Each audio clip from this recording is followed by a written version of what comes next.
Уважаемые земляки, вот этого замечательного человека зовут Рузаль Мингазов. Это наш друг, брат, который 4 раза с нами был на передовой.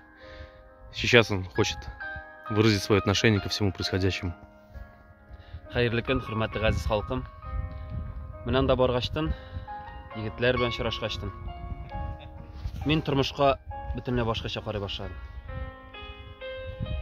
Без монда юкка борчылып яшибез.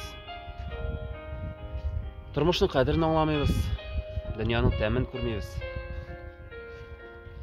Менә шул турыда минем иҗатым. Күрдем бит мин ачлыкны икәнен. Күмәч эзләп талган күзләрне.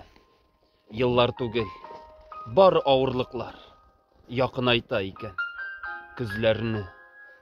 Салкыннардан, ялкыннардан түгел, ачынудан üzülә үзәкләр.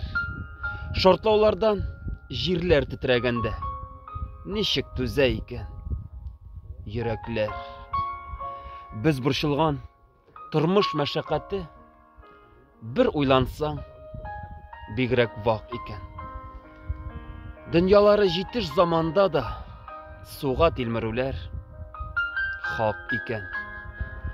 Тормышларда, ачы борылышта, аңлашмыйча уза гомерләр.